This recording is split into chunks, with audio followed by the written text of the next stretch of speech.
You don't have a problem starting. You have notebooks filled with plans. Half-read books with highlighted pages. Business ideas outlined in detail. Workout programs saved on your phone. Budgets created. Goals written. The pattern is not hesitation. It's abandonment. You begin with clarity. You feel decisive. You tell yourself, this time, I'll follow through. And for a short period, you do. Then something shifts. The energy fades. The difficulty increases. The novelty disappears. And quietly, you move on to something new. Here's the micro scenario. It's Sunday night. You map out your week. Wake up at 6 a.m. 1 hour deep work before your job. Clean meals. No unnecessary spending.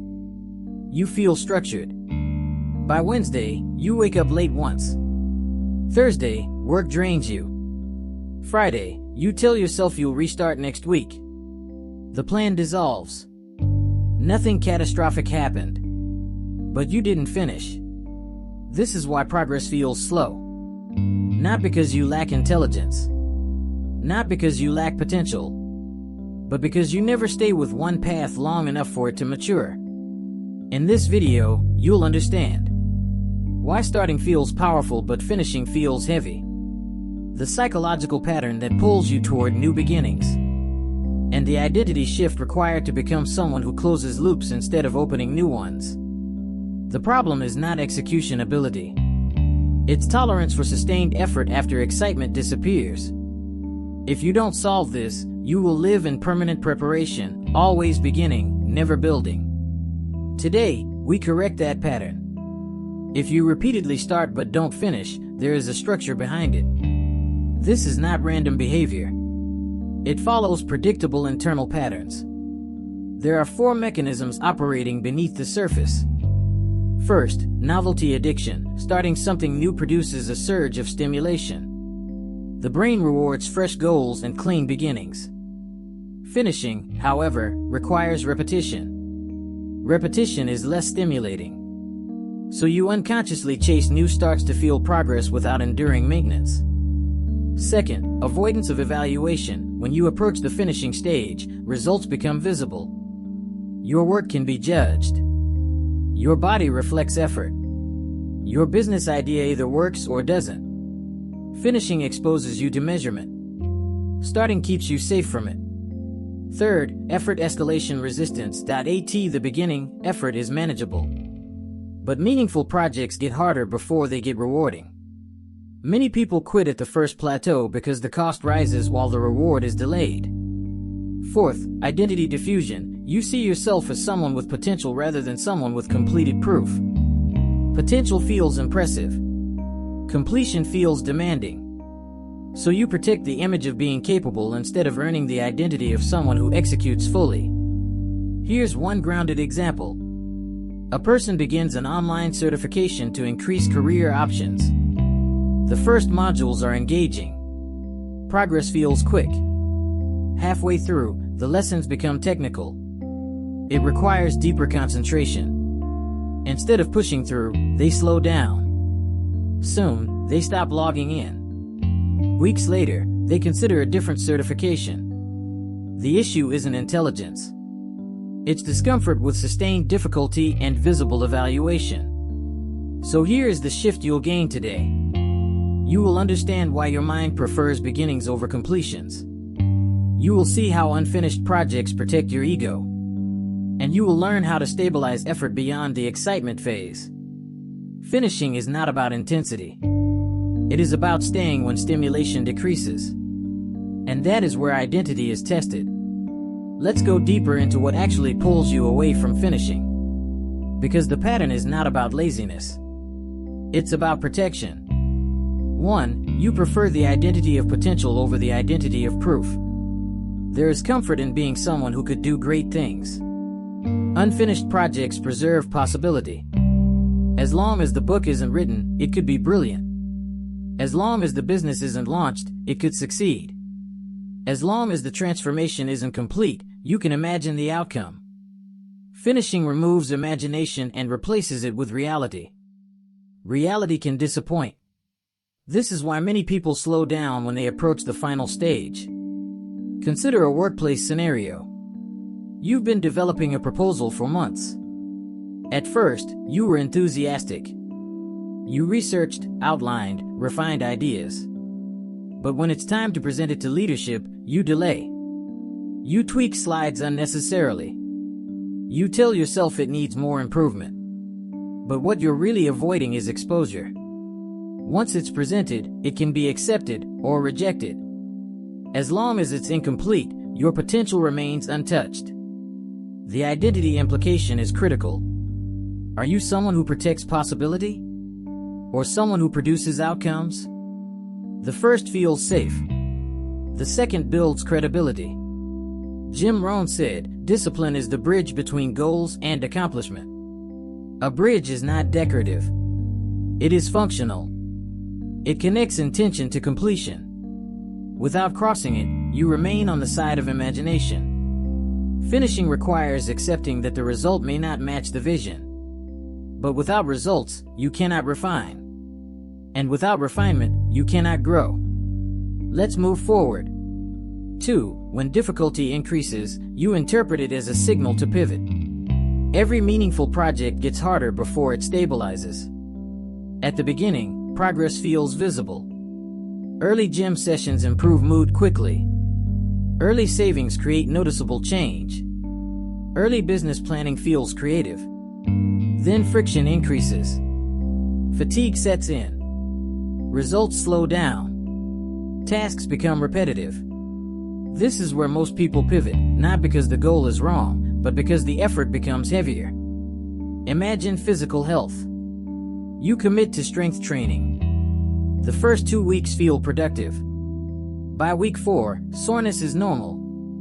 The mirror hasn't changed much. You question the program. You consider trying something new, maybe running, maybe a different split, maybe another coach. But what changed? Not the goal. The emotional feedback. Finishing requires continuing through the plateau. Plateaus are not signs of failure. They are stabilization phases. In financial discipline, the same pattern appears. You begin tracking expenses. The first month feels empowering. By the third month, it feels routine. No dramatic improvements. Just steady management. So you relax. You stop tracking daily. You assume you have control. And slowly, expenses drift upward. The effort didn't become impossible. It became boring. Your interpretation of difficulty determines whether you finish. If increased effort signals growth, you stay. If increased effort signals discomfort, you pivot. Consistency in finishing demands reinterpreting friction as confirmation, not warning. Now we reach something more personal. 3. You overestimate inspiration and underestimate structure. You believe motivation carries projects to completion. It doesn't. Structure does. Many people begin with emotional intensity but without operational systems. For example, someone decides to write a book. They feel inspired. They write 3,000 words in a weekend. Then nothing for weeks. Why? Because there is no fixed schedule. No word quota. No protected time block. Inspiration creates bursts. Structure creates finishes. Here's a grounded anecdote. A colleague once told me he wanted to complete a professional certification that he had postponed for years. Instead of waiting to feel ready, he scheduled 45 minutes every weekday morning at the same time. No negotiation. No catch-up weekends. Just 45 minutes. He didn't feel inspired most days. But 8 months later, he finished. Nothing dramatic. Just repetitive structure. The identity implication is powerful. Are you someone who relies on feeling prepared? Or someone who builds systems that function regardless of feeling? When structure replaces inspiration, finishing becomes mechanical. And mechanical is reliable. Let's go deeper into the final layer. 4. You fear the responsibility that comes with completion. This is rarely acknowledged. Finishing changes expectations. If you finish the degree, people expect you to use it. If you finish the fitness transformation, maintaining it becomes your responsibility. If you launch the business successfully, you must sustain it. Completion increases standards. Remaining in perpetual starting mode keeps standards low. You can always say, "I'm working on it." But once it's done, you must maintain it. Think about long-term planning. You say you want financial independence. But fully executing that plan would require strict budgeting, disciplined investing, and long-term patience. It would remove certain lifestyle freedoms. So instead, you research. You watch videos. You read articles. You start spreadsheets. But you never fully commit.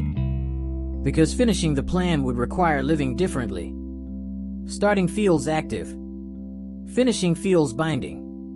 This is where maturity enters. When you accept that higher standards are part of growth, finishing becomes less threatening. Responsibility is not a burden. It is proof of capacity.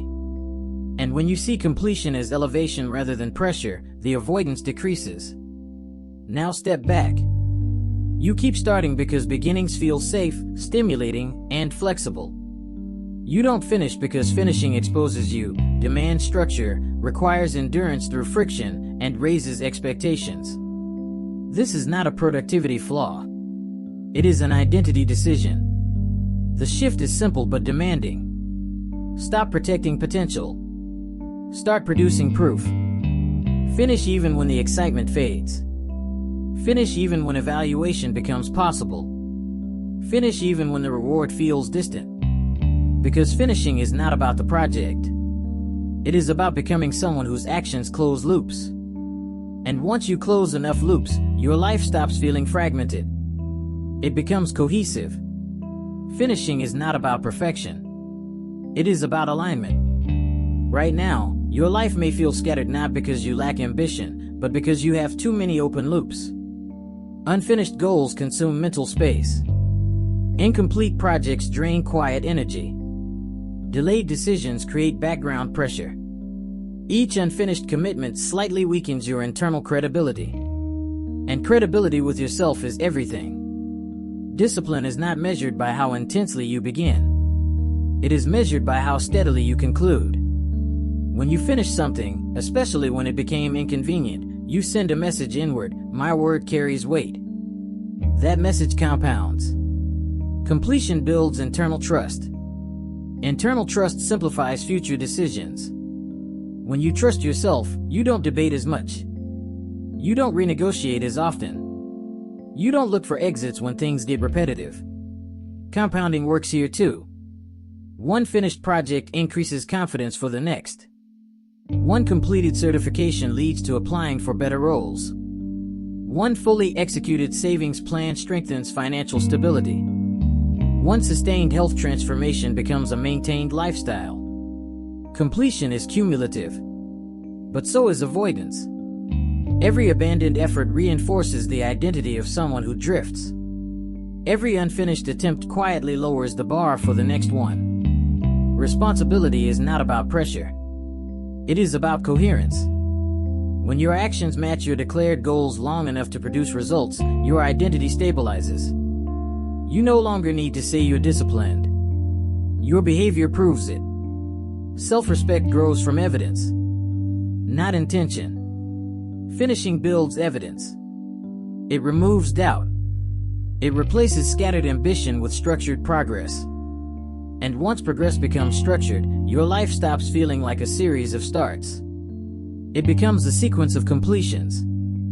That shift, from scattered beginnings to deliberate conclusions, is what changes trajectory. Not speed. Not hype.